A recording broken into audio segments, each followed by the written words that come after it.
Assalamualaikum warahmatullahi wabarakatuh. Yang terhormat Dr.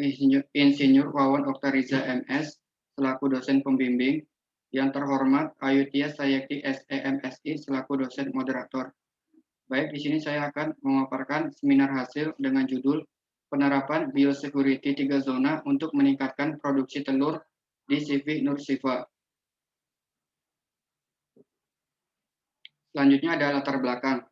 Alasan utama pengembangan bisnis adalah menurunnya jumlah produksi telur di CV Nursifa disebabkan oleh penyakit yang terus menyerang ayam petelur. Kejadian ini membuat peternak mengalami kerugian. Untuk mengantisipasi kerugian tersebut, perlu dilakukan tindakan untuk memutus rantai masuknya penyakit pada ayam petelur, yaitu dengan melakukan biosecurity 3 zona dengan tujuan dapat meningkatkan produksi telur. Selanjutnya ada tujuan.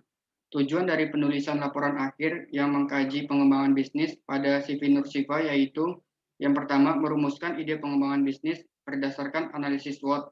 Yang kedua menganalisis rencana pengembangan bisnis yang akan dilaksanakan. Yang ketiga menyusun dan mengkaji perencanaan pengembangan bisnis secara finansial dan non-finansial.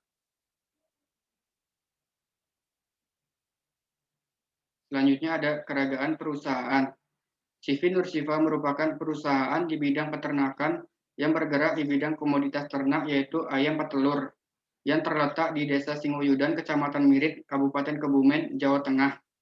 CV Nursifa awalnya dibentuk dan didirikan pada tanggal 17 Desember 2017 sebagai peternak ayam petelur pertama yang ada di Kecamatan Mirit.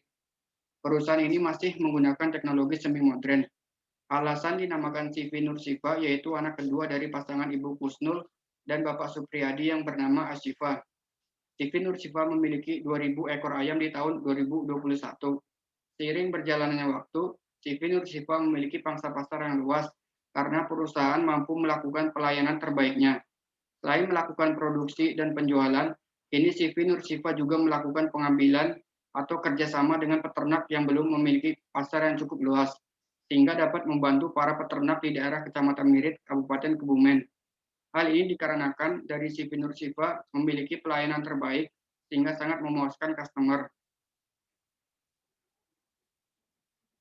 Selanjutnya ada kajian pengembangan bisnis. Ide pengembangan bisnis berdasarkan analisis SWOT, yaitu mengkombinasikan antara weakness, kelemahan, dan threat, ancaman. Berdasarkan analisis SWOT, strategi yang dipilih adalah strategi WT, yaitu menganalisis faktor-faktor yang mempengaruhi resiko produksi ayam petelur di CV Nursifa dengan penerapan biosecurity. Selanjutnya ada perencanaan produk. Hasil ternak ayam ras yang akan dilakukan akan menghasilkan telur ayam ras mentah dan akan diproduksi ke berbagai tempat yang membutuhkan telur seperti pasar tradisional, hotel, rumah sakit, rumah makan, dan lain-lain. Selanjutnya ada perencanaan pemasaran. Perencanaan strategi pemasaran dengan strategi segmentation, targeting, positioning. Strategi pasar segmentation. Segmentasi pasar yang dilakukan oleh CV Nursifa ada 3 jenis, yaitu geografis, demografis, dan psikografis. Geografis, Kabupaten Kebumen dan Kota Kebumen. Untuk demografi, penduduk usia 15 sampai 50 tahun, jenis kelamin laki-laki dan perempuan. Untuk psikografis, penduduk yang memiliki gaya hidup praktis dan sehat. Targeting, yaitu masyarakat Desa Singuyudan di Kabupaten Kebumen dan Kota Kebumen. Positioning, CV Nursifa memposisikan unit usahanya yang akan dikenal oleh masyarakat adalah sebagai unit usaha yang mempunyai kualitas produk telur ayam yang lebih baik dengan telur ayam lainnya. Selanjutnya ada perencanaan pemasaran. Bauran pemasaran 4P, product, price, place, promotion. Produk berupa telur ayam dengan kualitas terbaik. Price, harga telur yang ditawarkan yaitu sebesar 22.000 per kilo. Place, memasarkan hasil panennya ke toko-toko yang ada di Kebumen, Purworejo, dan di luar kota Kebumen. Promotion, ditawarkan langsung ke toko-toko yang telah menjadi konsumen tetap CV Nursifa. Penerapan perencanaan produksi. Perencanaan produksi yang akan dikembangkan yaitu melakukan penerapan biosecurity 3 zona untuk meningkatkan produksi telur di Sivi Nursiva. Untuk biosecurity sendiri adalah merupakan garda terdepan dalam mengamankan ternak dari penyakit. Peternak yang menerapkan program biosecurity akan bisa menekan biaya kesehatan ternak menjadi lebih murah dibanding peternak yang belum menerapkan sistem biosecurity. Selanjutnya ada penerapan biosecurity. Biosecurity itu sendiri ada 3 zona. Yang pertama zona merah, area luar kandang, zona kuning, area peralihan, zona hijau, area bersih. Untuk zona merah merupakan lokasi kuman berada, batas antara lingkungan luar yang kotor, misalnya lokasi penerimaan telur atau box telur, lokasi penerimaan tamu seperti pembeli telur ayam, technical service, maupun pengunjung lain seperti peternak lain. Zona kuning merupakan zona transisi antara daerah kotor, zona merah, dan bersih, zona hijau. Area ini hanya dibatasi untuk kendaraan yang penting seperti mobil pick-up, DOC, dan telur. Akses diperuntukkan bagi pekerja kandang. Selanjutnya ada zona hijau. Adalah zona bersih yang merupakan wilayah yang harus terlindungi dari kemungkinan terkontaminasi atau penularan penyakit. Untuk masuk ke wilayah ini, pekerja harus menggunakan alas kaki khusus. Dan pada area ini kendaraan tidak boleh masuk ke zona ini. Begitu pula dengan pengunjung kecuali ada kepentingan lain. Proses biosecurity. Biosecurity itu sendiri ada 2 proses. Yang pertama ada pembersihan area luar kandang, yang kedua ada pembersihan area dalam kandang. Untuk pembersihan area luar kandang, salah satu bagian luar yang harus dibersihkan adalah bagian bawah kandang. Pada bagian ini banyak menampung kotoran, maka dari itu wajib dibersihkan secara rutin. Jadi sebelum pengembangan itu sendiri, pembersihan di area luar kandang itu dilakukan dalam waktu 3 minggu sekali. Setelah pengembangan dilakukan 1 minggu sekali. Selanjutnya ada pembersihan area dalam kandang. Biasanya di bagian tersebut banyak kotoran dari ayam dan sisa makanan. Bagian dalam ialah yang berhubungan langsung dengan aktivitas ayam petelur. Pembersihan ini dilakukan sehari sekali.